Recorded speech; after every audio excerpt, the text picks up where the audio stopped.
Assalamualaikum warahmatullahi wabarakatuh. Perkenalkan, nama saya Edrion, NIM 1931041073, kelas PJKR Cek angkatan 2019. Pada pertemuan kali ini saya akan memaparkan hasil materi yang telah saya rangkum menjadi PowerPoint, yaitu men-skor dan menilai. Men-skor.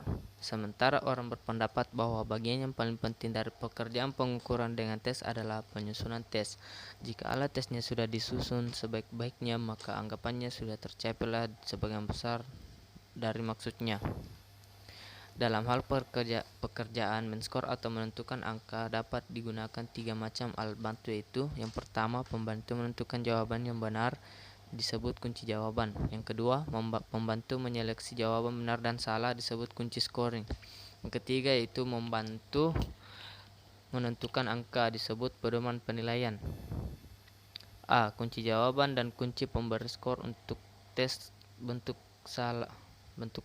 Untuk tes betul-betul salah, yang dimaksud dengan kunci jawaban adalah deretan jawaban yang kita persiapkan untuk pertanyaan atau soal-soal yang kita susun, sedangkan kunci scoring yang adalah alat yang kita gunakan untuk mempercepat pekerjaan scoring. Oleh karena dalam hal ini tes atau tercoba hanya diminta melingkari huruf B atau S, maka kunci jawaban disedia hanya berurutan nomor serta huruf di mana kita menghendaki untuk melingkari, atau dapat juga diberi tanda X. Misalnya 1B, 2S, 3S, 4B, 5B, 6S, 7B, 8S, 9S, dan 10B. Tanpa hukuman adalah apabila banyaknya angka diperoleh siswa sebanyak jawaban cocok dengan kunci, sedangkan dengan hukuman itu karena diragukan adanya unsur tebakan. Digunakan dua macam rumus, tapi ini hasilnya sama. Pertama dengan rumus S sama dengan R kurang W, di mana keterangan S skor, R right, dan W wrong. Kedua dengan rumus S sama dengan T kurang 2B. T singkatan dari total, artinya jumlah soal dalam tes. Contoh di atas dihitung banyaknya soal 10 buah, yang salah 2 buah, maka skor yang diperoleh adalah 10 kurang dalam kurung 2 kali 2 sama dengan 10 kurang 4 sama dengan 6. B. Kunci jawaban dan kunci pemberian skor untuk tes bentuk pilihan ganda. Dengan tes bentuk pilihan ganda, tes diminta melingkar salah satu huruf di depan pilihan jawaban yang disediakan atau membutuhkan tanda lingkaran atau tanda silang X pada tempat yang sesuai di lembar jawaban. Untuk cara menjawab yang pertama, kita gunakan kunci jawaban misalnya sebagai berikut, yaitu 1C, 2A, 3B, 4B, 5A, 6C, 7A, 8A, 9B, dan 10C. Dengan hukuman menggunakan rumus S sama dengan R kurang dalam kurung W atau dalam kurung N kurang 1.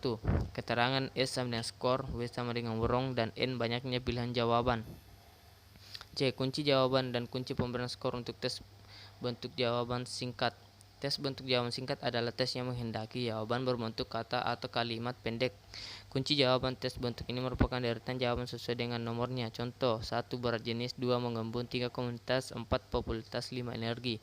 Mengingat bahwa jawabannya hanya satu pengertian saja, maka angka bagi tiap nomor soal mudah ditebak. Usaha yang dikeluarkan oleh siswa sedikit tetapi lebih sulit dari tes bentuk betul, salah, atau pilihan ganda.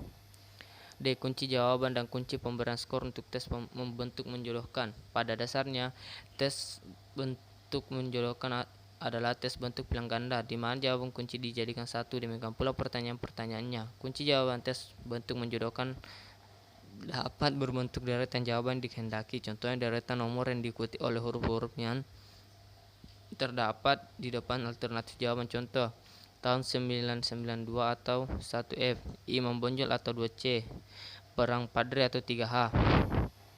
E. Kunci jawaban dan kunci pemberian skor untuk tes bentuk uraian. Sebelum menyusun sebuah soal uraian, sebaiknya kita tentukan dulu pokok-pokok jawaban yang kita hendaki. Dengan demikian maka akan mempermudah kita dalam pekerjaan mengoreksi tes itu. Adapun langkah-langkah yang harus kita lakukan pada waktu mengoreksi dan memberi angka tes bentuk uraian adalah sebagai berikut. Membaca soal pertama dari seluruh siswa untuk mengetahui situasi jawaban, menentukan angka untuk soal pertama tersebut. Misalnya, jika jawabannya dilengkapi diberi angka 5, kurang sedikit diberi angka 4, begitu seterusnya sampai jawaban yang paling minim. Jika jawabannya meleset sama sekali, memberi angka bagi soal pertama, mengulangi langkah-langkah tersebut bagi soal-soal tes kedua, ketiga, dan seterusnya hingga seluruh soal diberi angka. Menjumlah angka-angka yang diperoleh oleh masing-masing siswa untuk tes bentuk uraian.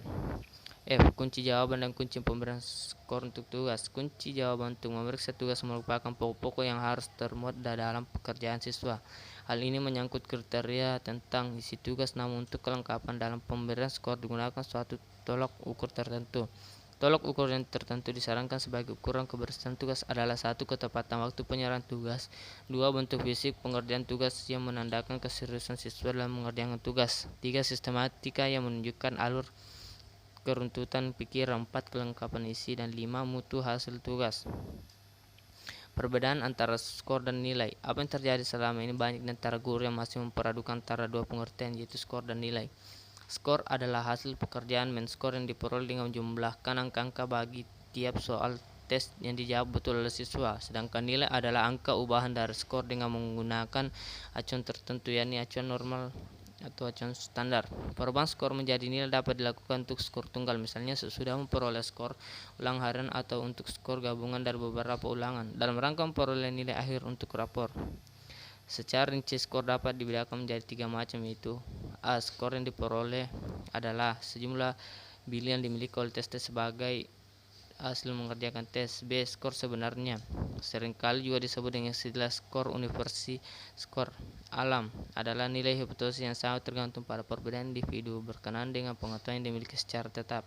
Yang ketiga itu skor kesalahan, merupakan perbedaan antara skor yang diperoleh dengan skor sebenarnya. Hubungan antara ketiga macam skor tersebut adalah sebagai berikut.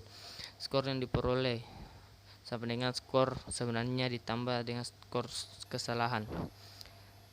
Norm reference dan criterion reference. Dalam penggunaan norm reference, prestasi belajar seorang siswa dibandingkan dengan siswa lain dalam kelompoknya. Kualitas seorang sangat dipengaruhi oleh kualitas kelompoknya.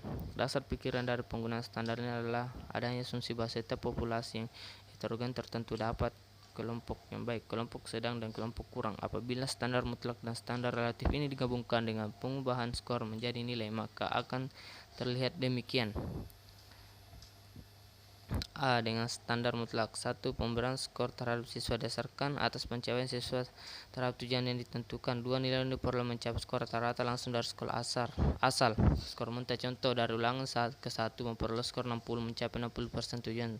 Dari ulangan kedua memperoleh skor 80 mencapai 80% tujuan. Dari ulang ketiga memperoleh skor 50 mencapai 50 tujuan. Maka nilai siswa tersebut 60 tambah 80 tambah 50 sama dengan 63,3 dibelakang menjadi 63.